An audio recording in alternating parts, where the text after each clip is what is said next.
All right, what's going on, everybody? Hope you guys are enjoying your day. So, week 4 of training camp has officially commenced for the Ravens. We are really winding down when it comes to training camp. There's about 2 weeks left of training camp before the Ravens have to officially start preparing for week 1 against the Texans. So training camp is coming to an end. It's been a very eventful training camp. So much has happened, and we've gotten to see a good inside look as to how this offense is progressing in terms of the things they're adding, the new look offense, some of the things we've seen, how these weapons are building chemistry with Lamar Jackson. We've gotten a great look, but there's still much more left to be seen, and hopefully the Ravens will end on a positive note when it comes to training camp. Now, this week is very, very crucial. In terms of training camp, this is the most important week of training camp for the Ravens. Why? Because they get to have joint practices. And this week, they will be having joint practices with the Washington Commanders, which is a great thing for me. It's a great 2-for-1 for me because I also want to see how this new Commanders offense looks under Bieniemy. So I'll get to see an inside. I'll get to look at how the Ravens offense under Todd Monken's system is looking, and I'll get to see how the Commanders offense under Bieniemy's system is looking, and I get to see more of Sam Howell. From what I saw in that preseason game, I liked Sam Howell. I didn't love him. I liked him.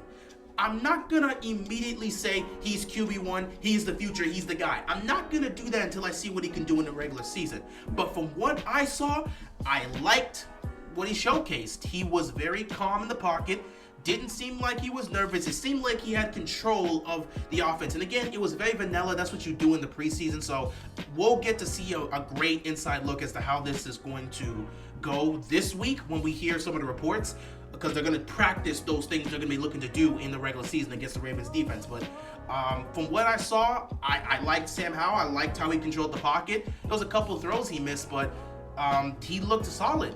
And the throw he had to Dotson for the touchdown, I liked it. He has weapons. All we're asking from Sam Howell is to get the ball to these weapons. You have McLaurin. You have Dotson. You have Samuel. You're going to have both Gibson and Robinson in the backfield. Just utilize your weapons. Don't force anything. Make the smart reads, make the smart plays, and just put the ball in the hands of our playmakers and let them go to distance. That's all we're asking from Sam Howell. If he can do that, the defense will take care of the rest. But yeah, I like what I've seen from Washington, and of course I've liked what I've seen so far of Todd Monken's offense, and I hope it continues to progress. So training camp this week is going to be really ramped up because you're dealing with another team. That's the fun part of joint practices. You're going up against another team. It's a great indication, and it's a great first look in terms of how your offense is going to fare in the regular season when you're actually going up against different teams.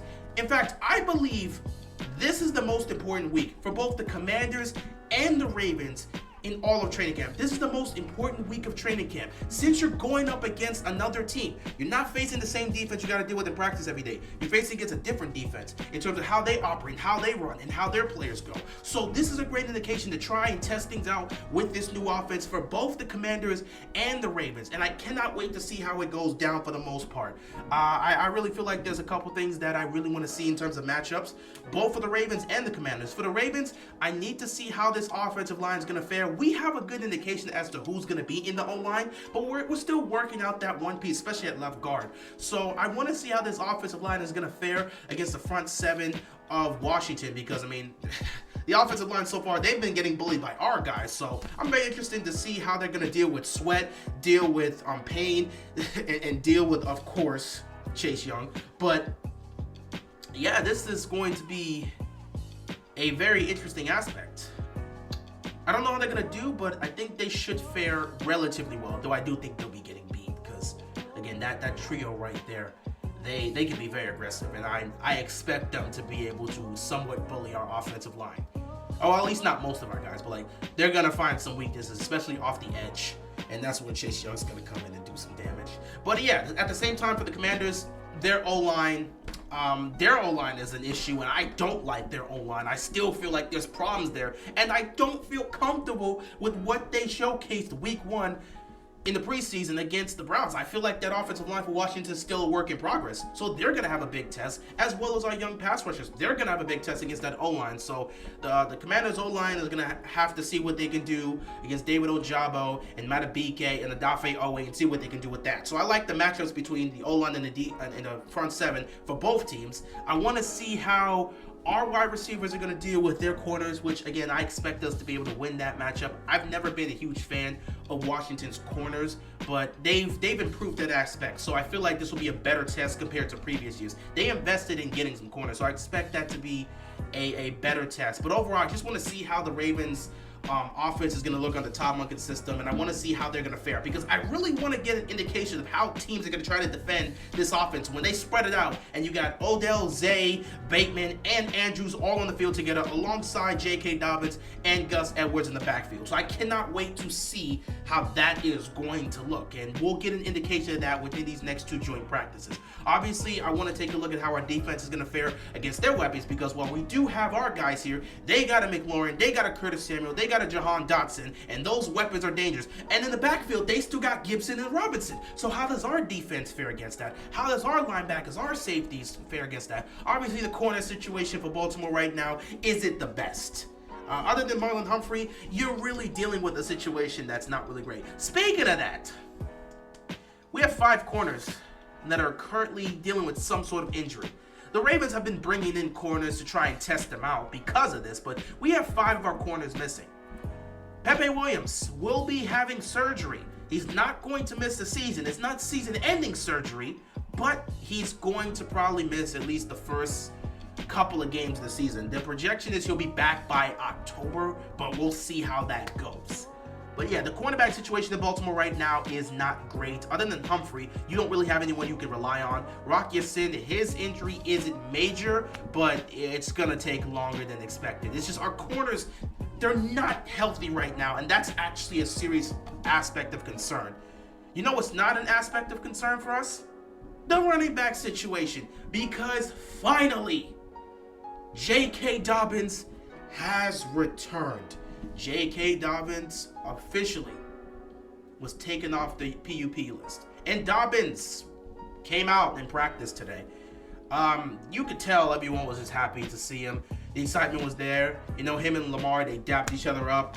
He was on the side. He was on the field somewhere just hugging John Harbaugh. It was just great to have J.K. Dobbins out there again, because he's our best back.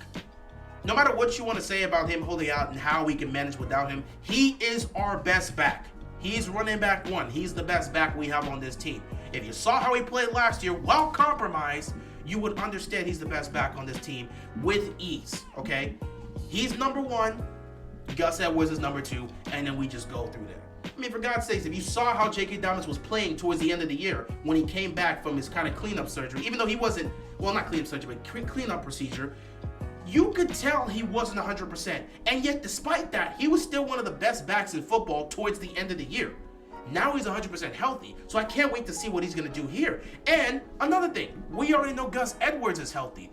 When's the last time we've seen these two healthy together on the field together? 2020. Do you remember what happened in 2020 when you looked at the running game? That was a dominant running unit. The great 1-2 punch that we've been missing the last 2 years, they're here. The last 2 years, we haven't had that great 1-2 punch because both of them have been injured. Now you have them back. The dynamic duo, J.K. Dobbins, Gus Edwards, they're back together. So they're going to be there in the backfield, making it very difficult for anybody that's going to try to stop these guys. Because no matter what, Gus Edwards continues to be a force. He's the Gus Bus for a reason. And J.K. Dobbins continues to showcase why he's the best back on his team. So you got that 1-2 punch. Good luck dealing with them.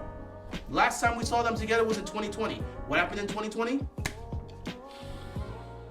Y'all all remember that Cincinnati game. Y'all all remember that Cincinnati game. I'm trying to remember the number. It was 426, right? It was 426. I believe it was over 400 yards rushing. Yeah, Cincinnati's defense wasn't the best at that time, but over 400 yards rushing in that game in Cincinnati. Hell, you had J.K. He broke it for like an 80-yard touchdown run towards the end of the game. It is what it is, man. It is what it is. But it's great, man.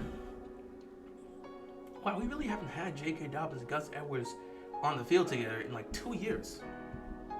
It's just great to have J.K. Dobbins back, and you know he's gonna ramp it up for himself, and he'll slowly get himself accustomed back into the flow of how our offense is working. But he's 100% healthy. Gus Edwards is 100% healthy, and I'm glad that the offense is finally together, just in time too, because these joint practices. But yeah, in terms of practice today, which I didn't really need to talk about much, I really wanted to get into the joint practices. Nothing really happened today. It was relatively light. Why? Because today was more so of a walkthrough. It was a walkthrough day for the Ravens where they were installing a lot of aspects into this offense, which makes sense because they're about to test out what they installed today on the Commanders' defense. So they've been doing this. They did this week 2. They did this last week. They're doing it again this week. It seems like every week they're trying to add a new element to this offense, which is what you want to see with Tom Monkey. Continue to add different elements into this offense and continue to make it as lethal as you possibly can, which is what they're doing. So I love that today was a day where they just took a step back and said, it's a walkthrough. We're about to take on the Commanders in this joint practice for Tuesday and Wednesday. Let's add more to our offense and continue to build it up the way we want to build it up. So this week's going to be a great testing week for the Ravens offense. Same for the Commanders. I can't wait to see what they do. Same thing for the defenses. So I'm very excited for these joint practices. Nothing really happened today other than, some guys not being in, some guys missing out, J.K. Dobbins coming back, and them doing the walkthrough. So yeah, I'm excited. I cannot wait to see how these joint practices are going to go. Anyway, guys, I appreciate y'all watching. Cannot wait to see how these joint practices are going to go. And with that being said, that is all I've got, and I'm out of here, man. Peace.